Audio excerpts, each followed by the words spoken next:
Hi ಸ್ನೇಹಿತರೆ, ಎಲ್ಲರಿಗೂ ನಮಸ್ಕಾರ. ಭಾರತ ಮತ್ತು ಸೌತ್ ಆಫ್ರಿಕಾ ನಡುವಿನ ಸೂಪರ್ 8 ಪಂದ್ಯದಲ್ಲಿ ನಮ್ಮ ಭಾರತ ತಂಡ ಸೌತ್ ಆಫ್ರಿಕಾ ವಿರುದ್ಧ ಹೀಲೆಗಿಡಿನ ಪರ್ಫಾರ್ಮೆನ್ಸ್ ನೀಡಿತ್ತು. ಸೌತ್ ಆಫ್ರಿಕಾ ನಮ್ಮ ಭಾರತ ಎದುರು ಭರ್ಜರಿ ಗೆಲುವನ್ನ ಪಡೆದುಕೊಂಡಿತ್ತು. ಭಾರತ ಸೌತ್ ಆಫ್ರಿಕಾ ವಿರುದ್ಧ ಹೀಲೆಗಿಡಿನ ಪರ್ಫಾರ್ಮೆನ್ಸ್ ನೀಡಿದ ಬಳಿಕ ಇದೀಗ ಸೂಪರ್ 8 ನ ಎರಡನೇ ಮ್ಯಾಚ್ ಜಿಂಬಾಬ್ವೆ ವಿರುದ್ಧ ಆಡುತ್ತೆ ಭಾರತ. ಇದಕ್ಕೋಸ್ಕರ ನಮ್ಮ ಭಾರತ ತಂಡದ ಹೊಸ ಪ್ಲೇಯಿಂಗ್ 11 ಯಾವ ರೀತಿಯಾಗಿರುತ್ತೆ ಗೊತ್ತಾ?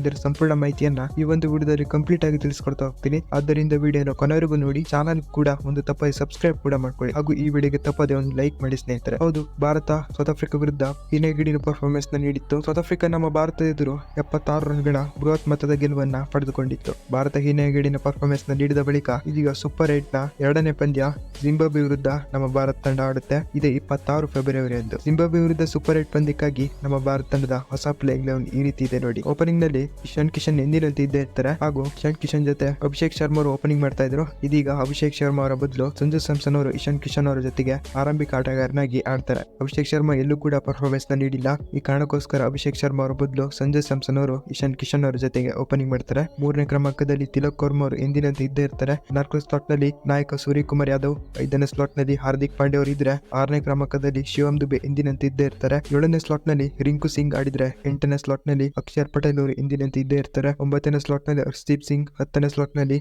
ಜಸ್ಪ್ರೀತ್ ಬುಮ್ರಾ, 11ನೇ ಸ್ಲಾಟ್ ನಲ್ಲಿ ವರುಣ್ ಚಕ್ರವರ್ತಿ. ಇದೊಂದು ದೊಡ್ಡ ಬದಲಾವಣೆ ಆಗಿತ್ತು ಜಿಂಬಾಬ್ವೆ ವಿರುದ್ಧ ಸೂಪರ್ 8 ನ ಎರಡನೇ ಪಂದ್ಯಕ್ಕಾಗಿ. ಅಭಿಷೇಕ್ ಶರ್ಮಾ ಅವರ ಬದಲು ಓಪನಿಂಗ್ ಬ್ಯಾಟರ್ ಆಗಿ ಸಂಜು ಸ್ಯಾಮ್ಸನ್ ಅವರು ಇಶಾನ್ ಕಿಶನ್ ಅವರ ಜೊತೆಗೆ ಆರಂಭಿಕ ಆಟಗಾರನಾಗಿ ಆಡ್ತಾರೆ. ಇದೊಂದು ದೊಡ್ಡ ಬದಲಾವಣೆ ಅಂತಾನೆ ಹೇಳ್ಬೋದು ಜಿಂಬಾಬ್ವೆ ವಿರುದ್ಧ ಸೂಪರ್ 8 ನ ಪಂದ್ಯಕ್ಕಾಗಿ. ಈ ಪ್ಲೇಯಿಂಗ್ 11 ಬಗ್ಗೆ ನಿಮ್ಗೆ ಅನಿಸುತ್ತೆ ಅಂತ ಕಾಮೆಂಟ್ ನಲ್ಲಿ ತಿಳಿಸಿ. ಮುಂದಿನ ವಿಡಿಯೋದಲ್ಲಿ ಸಿಗ್ತೀನಿ. ಅಲ್ಲಿವರೆಗೂ ಟಾಟಾ, ಬೈ ಬೈ.